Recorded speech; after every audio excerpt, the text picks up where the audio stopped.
नमस्कार, आप देख रहे हैं द भारत खबर। आप पार्षदों के घर देख लीजिए, आप पार्षदों की जमीन जायदाद देख लीजिए, उनकी गाड़ियां देख लीजिए, उनकी सारी सिस्टम देख लीजिए, सब बस वो ये 18,000 करोड़ रुपए बस उन्हीं में बट जा रहा है पूरी तरह से। माली धरने पे बैठे हैं, बेलदार धरने पे बैठे हैं, सफाई मजदूर धरने पे बैठे हैं, टीचर धरने पे बैठे हुए हैं, डॉक्टर धरने पे बैठे हुए हैं, नर्स धरने पे बैठी हुई है। 18,000 करोड़ रुपए एमसीडी का बजट है और सारा का सारा बजट पूरी तरह से खा जाते हैं और एक भी कर्मचारी तक को सैलरी नहीं मिलती। काम तो आप बाकी छोड़ दो, कौन खाता है इस बजट को? पार्षद खाते हैं, मेयर खाते हैं, या भारतीय जनता पार्टी के ऊपर के नेता इस पूरे बजट को खाते हैं? पिछले कई महीनों से अगर आप दिल्ली के न्यूज पत्र पढ़ें, न्यूज चैनल देखें, तो डेली आपको एक खबर जरूर मिलती है, कई बार एक, कई बार दो खबर मिलती है कि दिल्ली एमसीडी से जुड़ा हुआ, दिल्ली एमसीडी जो कि भारतीय जनता पार्टी के अंदर आता है, भारतीय जनता पार्टी की एमसीडी से जुड़ा हुआ किसी न किसी डिपार्टमेंट का कोई ना कोई कर्मचारी या तो धरने पे बैठा हुआ अपनी सैलरी को लेकर, या वो आमरण अनशन करने की बात कर रहा है। कोई भी डिपार्टमेंट आपको ऐसा नहीं मिलेगा कि इस तरह की खबरें ना आपको दिखें। आज हिंदूराव अस्पताल की एक नर्स ने बड़ी इमोशनल लेटर मेयर साहब को लिखी, भारतीय जनता पार्टी को लिखी कि उनकी सैलरी दी जाए। आज ही की बात है, कस्तूरबा गांधी अस्पताल के डॉक्टर्स ने लिखा कि अगर आप सैलरी नहीं देंगे तो हम लोग मास रेजिग्नेशन करेंगे, सारी की सारी डिपार्टमेंट रेजिग्नेशन कर देगी। 2 दिन पहले की खबर है कि निगम में 5 महीने से जो बुजुर्ग, जो विधवा, जो लोग नगर निगम के माध्यम से, भारतीय जनता पार्टी के नगर निगम के माध्यम से जिनको पेंशन मिलता था, 5-6 महीने से उनको पेंशन नहीं मिला। इसी तरह से मैंने तो सिर्फ 1 हफ्ते की कटिंग निकाली। यूनिवर्सिटी के लगभग 1500 शिक्षकों और कर्मचारियों को नहीं मिला।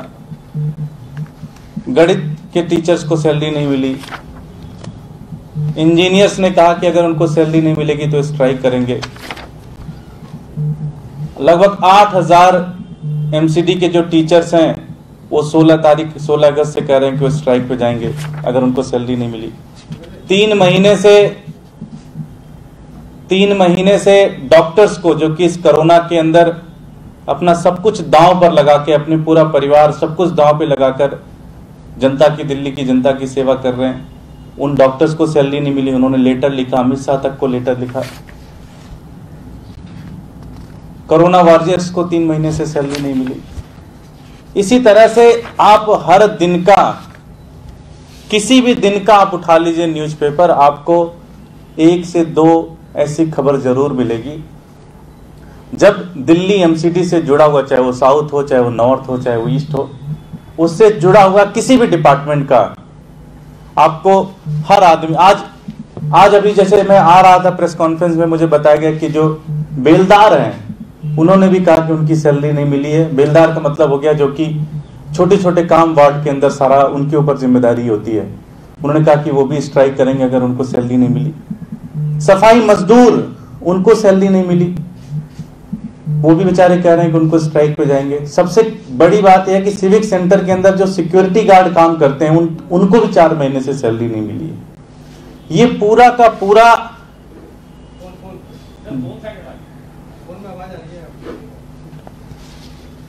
माली धरने पे बैठे हैं, बेलदार धरने पे बैठे हैं, सफाई मजदूर धरने पे बैठे हैं, टीचर धरने पे बैठे हुए हैं, डॉक्टर धरने पे बैठे हुए हैं, नर्स धरने पे बैठी हुई है। पूरा का पूरा एमसीडी, एक भी डिपार्टमेंट आप मुझे अगर बता दो जहां पे एक भी डिपार्टमेंट का एक भी कर्मचारी अगर इनके काम से खुश हो।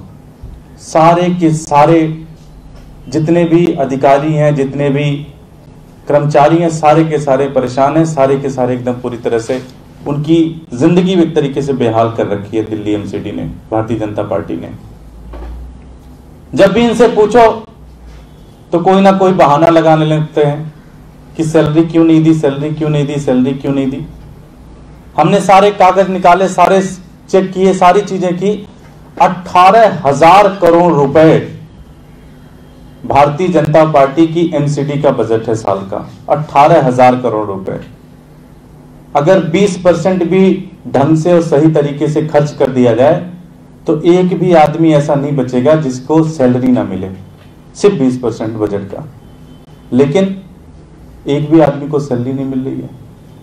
भारतीय जनता पार्टी के शासन में जो एमसीडी का शासन चल रहा है, सिर्फ एक आदमी, सिर्फ एक व्यक्ति कह सकते हैं जिसको पूरी के पूरा फायदा मिल रहा है, और वो है भारतीय जनता पार्टी के नेता जितने जुड़े हुए हैं। आप पार्षदों के घर देख लीजिए, आप पार्षदों की जमीन जायदाद देख लीजिए, उनकी गाड़ियां देख लीजिए, उनकी सारी सिस्टम देख लीजिए, सब बस वो ये 18,000 करोड़ रुपए बस उन्हीं में बट जा रहा है पूरी तरह से। भाई 18,000 करोड़ रुपए कोई कम बजट नहीं होता है, एमसीडी का अपना बजट है, लेकिन फिर भी वो सैलरी नहीं दे पा रहे। इसका मतलब ये 18,000 करोड़ रुपए जाता कहां है? ये सारा का सारा एमसीडी का जो बजट है वो जाता कहां है? कौन खाता है इस बजट को? पार्षद खाते हैं, मेयर खाते हैं, या भारतीय जनता पार्टी के ऊपर के नेता इस पूरे बजट को खाते हैं?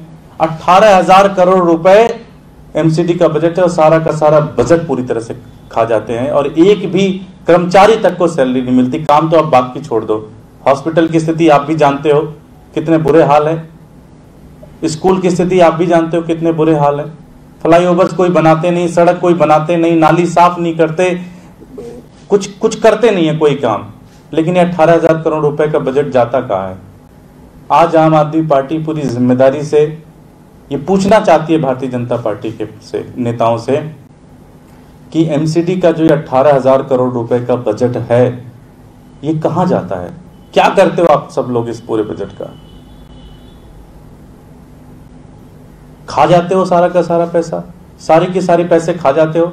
अगर ईमानदारी से ये सारी की सारी चीजें हो जाएं तो मुझे नहीं लगता किसी भी कर्मचारी को कोई दिक्कत आएगी सैलरी की।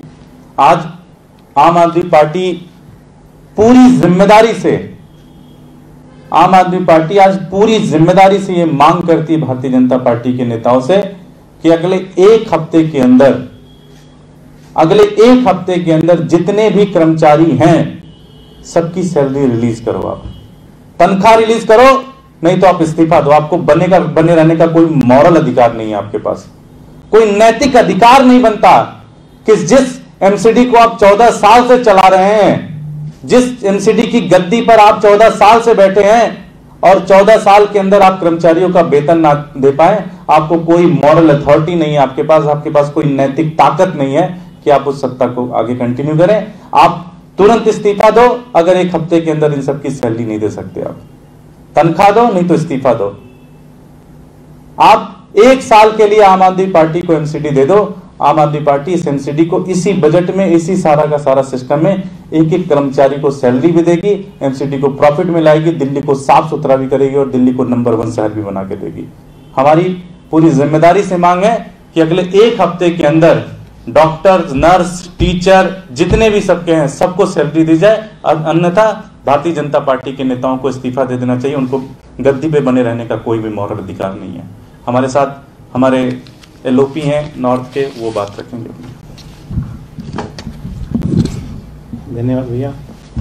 नमस्कार साथियों, जैसे अभी भैया ने वैसे सब कुछ बता दिया, एक पार्षद होने के नाते मैं अपना अनुभव आपसे शेयर करना चाहता हूँ। मैं सुबह जब भी अपने ऑफिस में जाता हूँ, जनता की मेरे पास शिकायतें आती है, किसी की सफाई के लिए शिकायत आती है, किसी की पार्क से कूड़ा उठाने के लिए आती है, तो मैं जिस भी कर्मचारी को फ़ोन करता हूँ, अगर मैं जेई को फ़ोन करता हूँ तो वो कहता है सर हमारी तनख्वाह तो दिलवा दो। मैं एक माली को फ़ोन करता हूँ, कहता है सर हमारी तनख्वाह तो दिलवा दो। एक सफाई कर्मचारी को बोलता हूँ तो वो कहता है कि हमारी तनख्वाह तो दिलवा दो। तो मुझे बड़ी एक शर्म फील होती है पार्षद होने के नाते कि मैं भी इस निगम का हिस्सा हूँ जिसको बीजेपी ने आज ऐसी स्थिति में 14 साल में लाके खड़ा कर दिया है कि, और ये स्थिति जब है जबकि पिछले 13-14 साल से कोई नई भर्ती नहीं हुई है, सारी पोस्टें खाली पड़ी है। मतलब जो पुरानी पोस्टें वही चली आ रही है, उनको भी तनख्वाह नहीं दे पा रहे। तो मैं बड़े हाथ जोड़ के इनसे निवेदन करता हूँ कि अगले एक हफ्ते में सभी कर्मचारियों को तनख्वाह दो, और नहीं तो जैसे भैया ने कहा कि इस्तीफा दो। क्योंकि हमें बड़ा फेस करना पड़ता है जब हम ऑफिस में जाते हैं, जनता के काम के लिए हम जब फ़ोन करते हैं तो वो कर्मचारी आके कहता है सर हम काम तो आपके कहने से कर रहे हैं लेकिन हमारे लिए भी तो कुछ करो, हमें भी तो तनख्वाह दिलाओ। तो ये जो एमसीडी के कर्मचारियों के साथ जो नाइंसाफी हो रही है अब ये और नहीं चलेगी। आप इनको 1 हफ्ते में तनख्वाह दो, और नहीं तो फिर आप एमसीडी को भंग करो, आपको सत्ता में रहने का कोई अधिकार नहीं है। धन्यवाद। धन्यवाद। कुछ प्रश्न है किसी साथियों को?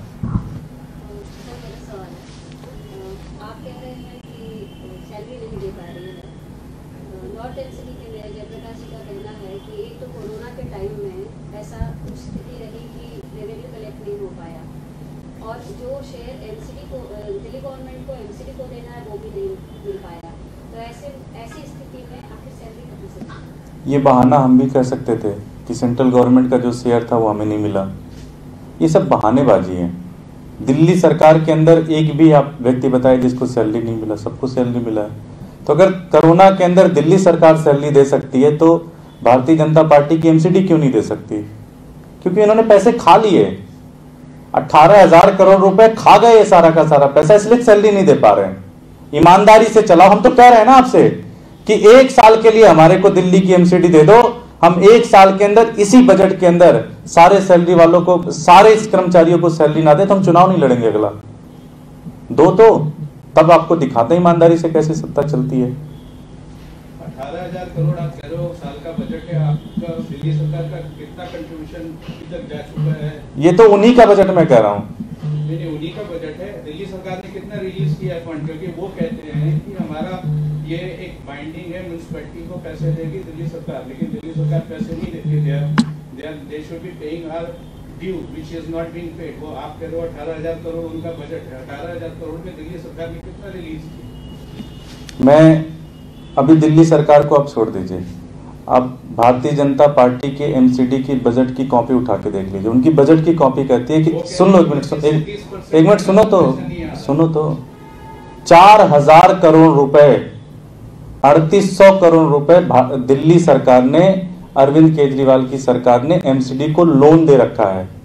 जो पैसा देना वो तो दे ही रहे हैं, साथ में 4,000 करोड़ रुपए एक्स्ट्रा दे रखा है। और ये जिम्मेदारी से कह रहा हूं। कागज देख लो, बजट की कॉपी देख लो। उस बजट की कॉपी के नीचे लिखते हैं ये कि हमारी दिल्ली कैट की रिपोर्ट है, ये 3,800 समथिंग इतने करोड़ रुपए, 3,800 करोड़ रुपए हमने, दिल्ली सरकार ने एमसीडी को लोन दे रखा है, जो कि उन्हें देना है, हमें कुछ नहीं देना, उनको देना है हमारे को पैसे। सर मैं तो जो कागज प्रेस कॉन्फ्रेंस छोड़ दूं, 11,000 करोड़ में 7,000 करोड़ हमारा बकाया है जो दिल्ली सरकार ने नहीं दिया है पिछले 5 साल का शायद उन्होंने नंबर बताया। मैं आपको कह रहा हूं, मैं आपको भी कागज दे रहा हूं, कैग की रिपोर्ट आप पढ़ लो, आपको सारी चीजें क्लियर हो जाएंगी। सर ये आप कह रहे हैं सैलरी रिलीज करने का, प्रेस कॉन्फ्रेंस आप करते हैं, उधर से जवाब आ जाता है, लेकिन कोई कॉन्क्रीट विपक्ष की तरफ से नहीं होता। इसके लिए कुछ आप करेंगे? लगे हुए हैं, सड़कों पर उतरेंगे, डिमांड करेंगे किसी तरह का? अगर आप आम आदमी पार्टी के संघर्ष को देखें तो आम आदमी पार्टी सड़कों पे ही है, चाहे वो मीडिया के माध्यम से प्रश्न उठाना हो, चाहे सड़कों पे जाने की बात हो, हर जगह। आपके पिछले 15 दिन पहले जब ये टैक्स लेके आ रहे थे, हम लोग सिविक सेंटर में धरने पे बैठे, तो हम संघर्ष करेंगे और हमारी मांग है कि 1 हफ्ते के अंदर इसको रिलीज करें, अन्यथा फिर हम लोग अपना एक स्ट्रेटजी बनाएंगे। ठीक है, थैंक यू।